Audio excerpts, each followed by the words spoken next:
தற்பொழுதைய முக்கிய செய்தி, நிர்வாகிகளை நீக்கி அதிமுக பொதுச் செயலாளர் எடப்பாடி பழனிசாமி வெளியிட்ட அறிவிப்பு செல்லாதுன்னு சிவிஎஸ் தரப்பு கூட்டறிக்கை வெளியிட்டிருக்காங்க. முக்கிய செய்தியா நம்ம பார்க்கிறோம். விவரங்களோட செய்தியாளர் தாய்மானவனும் இணைந்திருக்கிறாரு. தாய்மானவன், இப்ப பல்வேறு தரப்பு இருக்கக்கூடியவங்களுடைய பதவி நேற்று பறிக்கப்பட்டிருந்ததை நம்ம பார்த்தோம் உட்பட. இப்ப இந்த நிலையில இவங்களுடைய இந்த அறிக்கை செல்லாதுன்னு இவங்க ஒரு கூட்டறிக்கை விட்டுருக்காங்களே, இவங்க தரப்புல இருந்து என்ன நியாயத்தை முன்வைக்கிறாங்க?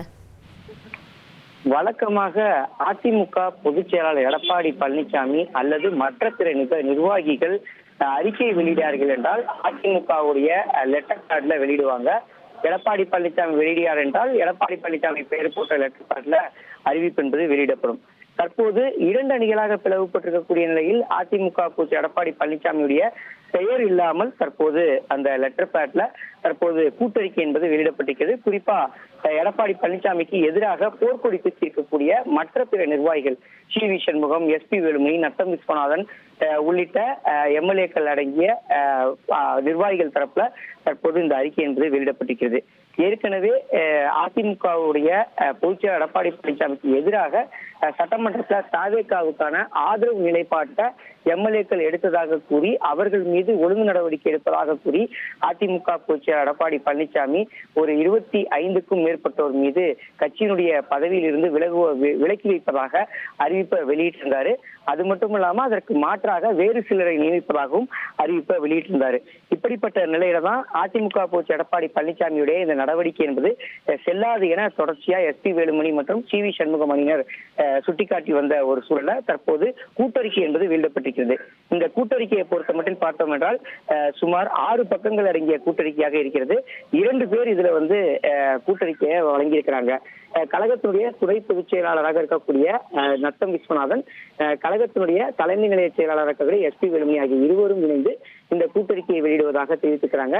அந்த வகையில அதிமுக பொதுச் செயலாளர் எடப்பாடி பழனிசாமி யாரெல்லாம் கட்சி பொறுப்பில் இருந்து நீக்கினார்களோ அவர்கள் அனைவருமே கட்சியில தொடருவார்கள் என்பதை மேற்கோள் காட்டி தற்போது இந்த அறிவிப்பு என்பது வெளியிடப்பட்டிருக்கிறது.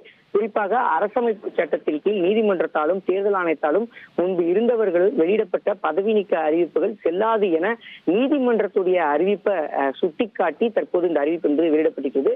எனவே 13 மற்றும் 14 ஆகிய 2 நாட்கள்ல அதிமுக பொதுச் எடப்பாடி பழனிசாமி முக்கிய பொறுப்புகள் வகித்த சிலரை நீக்கியிருந்த நிலையில் அவை செல்லாது என்ற ஒரு அறிவிப்பு வெளியிடப்பட்டிருக்கிறது.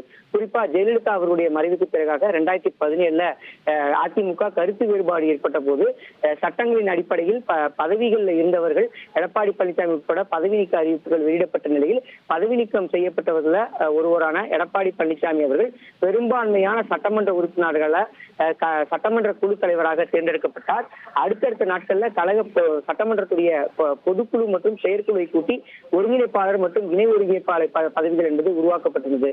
அப்படிப்பட்ட நிலையில தான் நீதிமன்றத்துடைய வழிகாட்டுதலின் அடிப்படையில ஒரு இயக்கத்துல ஒருவரை நீக்கவோ சேர்க்கவோ இரு பிரிவினருக்கு அதிகாரம் கிடையாது என்ற நீதிமன்றம் சுட்டிக்காட்டுறாங்க. அப்படி இருக்கக்கூடிய பட்சத்துல எடப்பாடி பழனிசாமியுடைய தன்னிச்சையான முடிவு என்பது செல்லாது என்பதை வலியுறுத்தக்கூடிய வகையில இந்த அறிக்கையை வெளியிட்டிருக்கிறாங்க.